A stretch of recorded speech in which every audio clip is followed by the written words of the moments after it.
Hi everybody and welcome to Shine a Light, a part of Black History with the Black Professionals here at Samsung. I'm your host, David D.T. Thompson, but you guys already know that by now.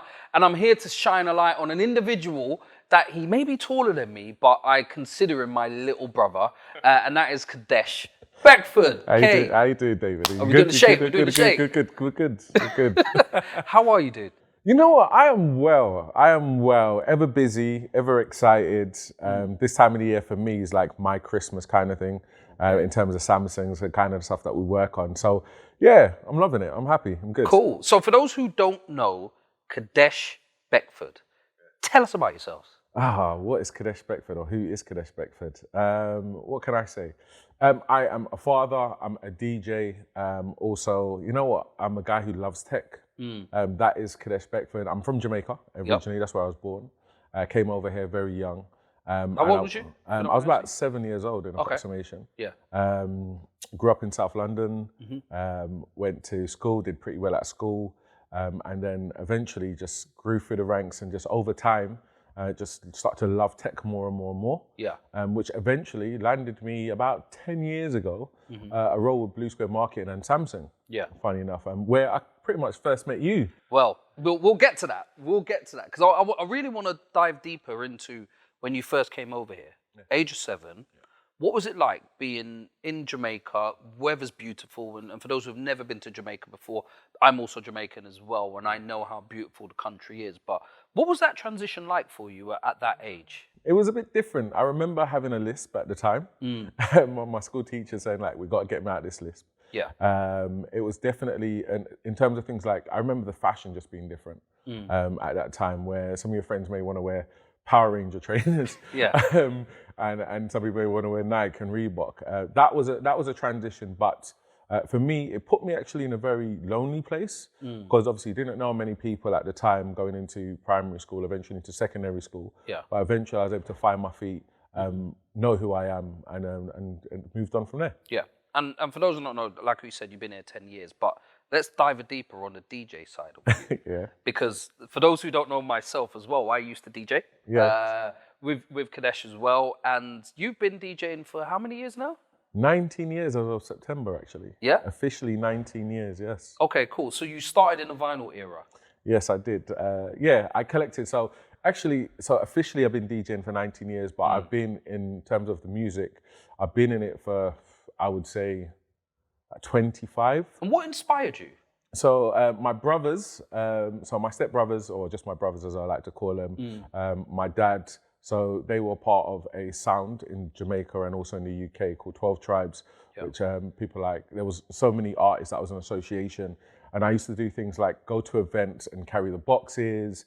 I used to be the actual selector, so I'd pick, not the selector, sorry, I actually used to be the disc jockey, so the person that played the tracks. Yeah. I wouldn't select it, but I'd actually, that's where DJ comes from, disc jockey, so I'd actually play the tracks. And I was just listening on, when my friends were out playing, I would be that person on a Sunday, you've got cricket on the TV, or football. I think these are the days of just 5 channels, and I'd be playing music in the house, and then that passion grew, and my brothers took me out as I got older to events, and then I fine-tuned my skills to now where I DJ around the world. Yeah. And so you're a father. Yeah. You're a DJ. You work for Samsung, and we'll get to the. How do you juggle all of that? We're first of all a good manager, and also, you know, because all these areas are my passions and the things that I love. It's not hard. I have a philosophy, and I learned that at Samsung actually. Find a job that you love, and you never work a day again for the rest of your life. So I love tech. I love being in the PM team, and even before when I was in the training team, I love it. I wake up in the morning, and the first thing I do, I put on a podcast or I put on a video on YouTube finding about tech. So I'm actually doing my job before I even meant to start my job. Yeah. Being a father, again, you know what, that's just I won't say it comes naturally, but it's something that you love to do, and you learn over time how to even improve in that area. And that's, again, a passion. And in DJing, again, being a passion, and years ago we had passion points. We did. Again, so these things will come naturally, and you invest more time into these areas because, again, you want to flourish in it. Yeah, and you came from, so you're currently with the product team now, which we'll talk about. But for those who don't know, Kadesh used to work a part of my team, right? So you was in my team for, circa 6 years, I would say? Yeah, an approximation, yeah. Yeah, yes. So 6 years in my team, you started to really deep dive into smartphones and how they work and stuff, and you've taken those skill sets and push yourself forward into the product team. Yes. Tell us a bit about the role that you have in the product team now.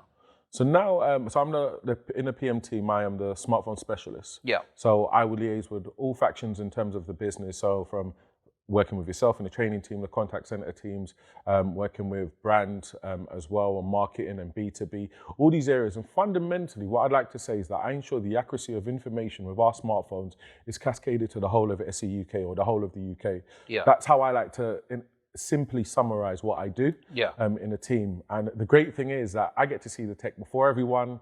I've definitely, I will critique it and think, why are we doing this? But I like to have then I get the understanding. And I like to then paint the picture to ensure that, just maximum success in our smartphones, because I truly believe they're number one. Cool. Now paint a picture for me here, Kads.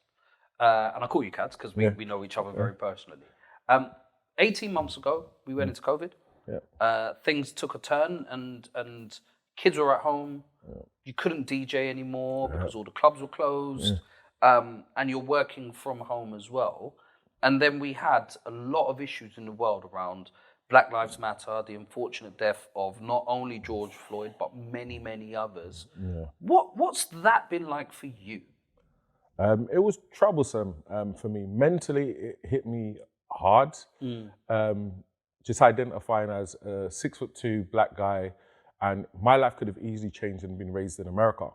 That decision from my mum to come to the UK was lastminute.com. Because you've got family in America, right? I've got family. Most of my siblings live in actually America, from Fort Lauderdale, New York, Atlanta, and various different places. So for me, I could envision that being me.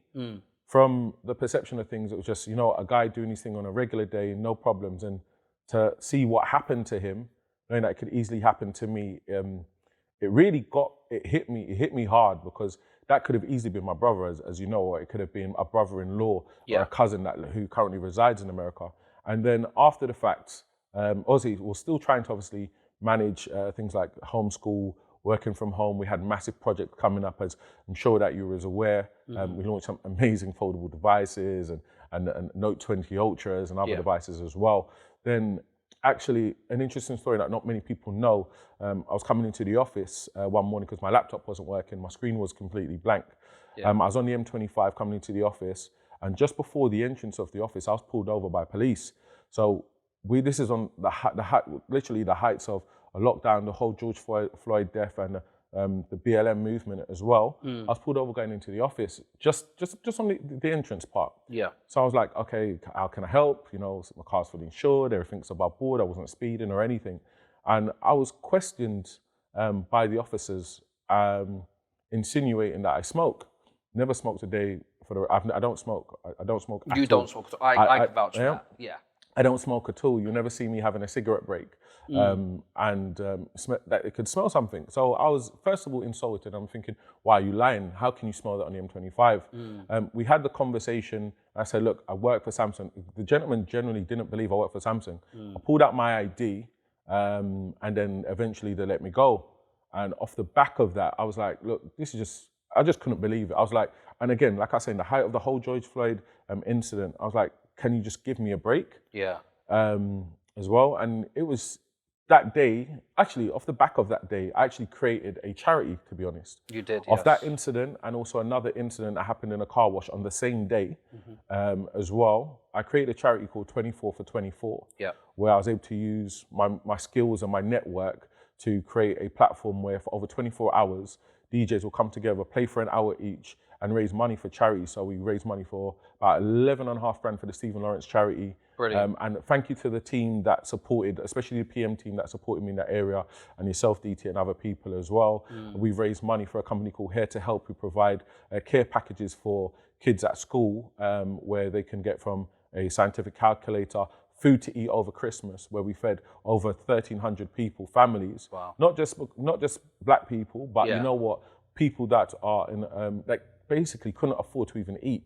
So, and that kind of came from the George Floyd movement, Black Lives Matter, and also my personal experiences as being a person in the UK, and the amount of frustration that we're having.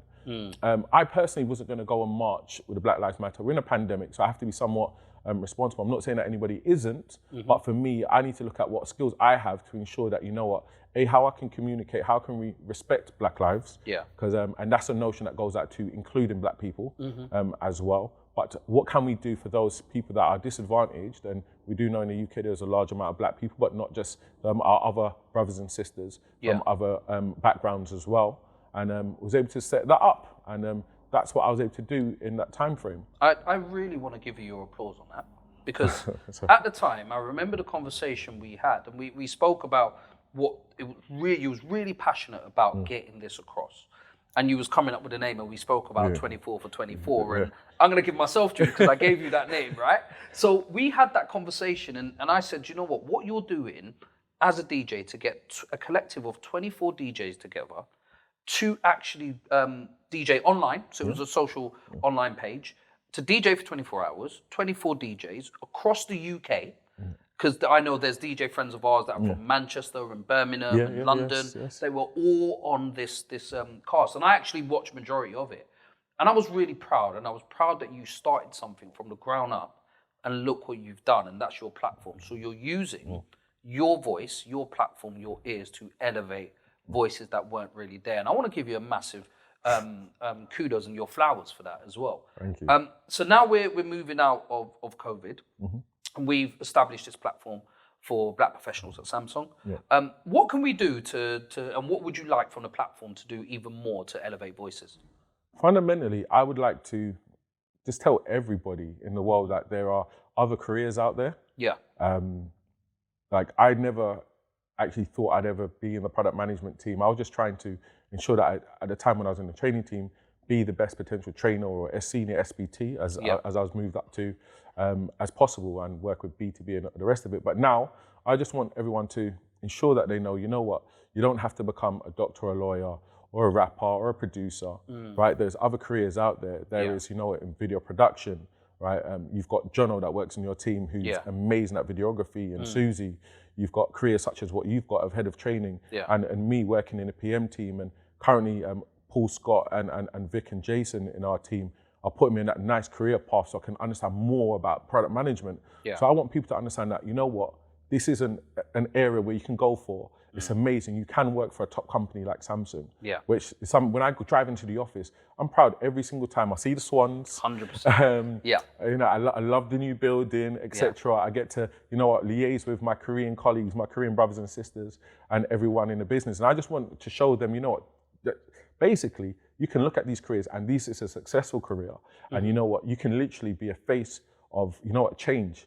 And what I mean by that is, you know, we can have a conversation and we can change the name of a color of a phone. We can change it from beige to cream. And that potentially can now go on all the marketing assets.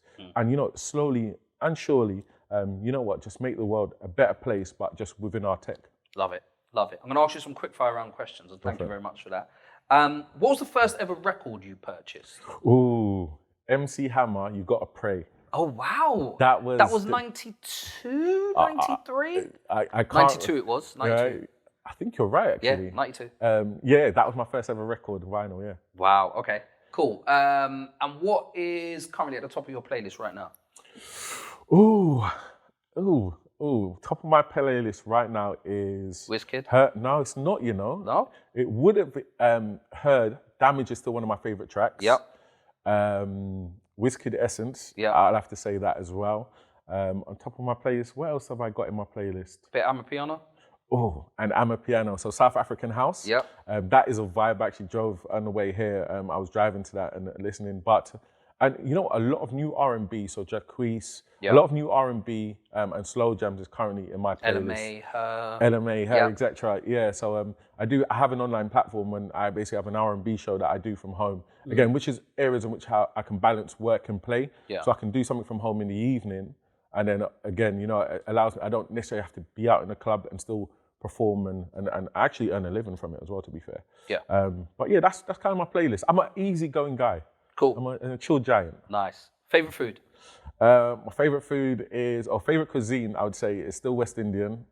It still is, but it's actually curry and roti. Curry and roti? Yeah, that's actually my favorite food. Okay. I don't get the opportunity to have it much. Yeah. COVID wasn't kind to me, so I've been really strict on my diet.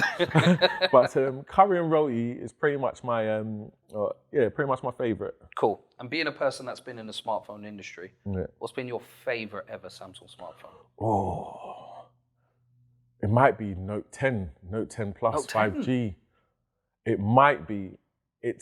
I'll tell you the reason why. The phone was thin. Yeah. Camera was brilliant, right? The software enhancements we did was brilliant. Yeah. The iridescent look on the back, it was beautiful. Put it on the table, phone was beautiful. It captured the eyes of every single person.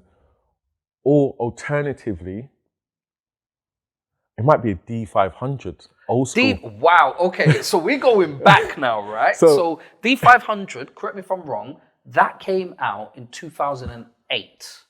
Because I was working in mobiles at that time as well. So 2007, 2008, that came out, the D500. That was the black one that you could slide up. Yeah, you slide up, and Yeah. it had the loudspeaker was actually an adapter. Yes. Yeah, so that was just nice. It was put in my pocket. I remember I had that, and I had, I think, a BlackBerry at the same time. I always had two phones. And that was just nice, and it was compact. But alternatively, it's probably the Note 10 Plus 5G. Yeah. Again, 5G speeds, great camera, everything about it. Nice. Ooh. Nice. You're thinking of another phone. We haven't got enough time. There is another phone. Go but on then. But we didn't bring the phone to market for unfortunate reasons. Right, we will talk about this offline. We can talk for hours because I'm sitting here with somebody I consider my actual brother, and not because I've known you for many, many years, but our relationship is outside of work. Yeah, definitely. Our kids spend time with each other, and it's great to see how you really elevated into the person that you are. Thank you. Today, Sorry about Kay. the Arsenal glass, by the way. We'll talk about that again. His little one broke my Arsenal glass. I'm an Arsenal fan, innit? Right. Kad, thank you very much for shining a light today. I've been your host, David D.T. Thompson. Don't forget, we have 2 more episodes coming up with Ryan Forbes and with Bakumi O. Thomas, where we will be shining a light on black employees at Samsung. I've been DT. This has been Kadesh Beckord, a.k.a. the second best DJ in Samsung. I'll leave you guys on that one. The lies he says. See you later. Thank you, David. Thank you. Appreciate it, man. Appreciate it. Thank you.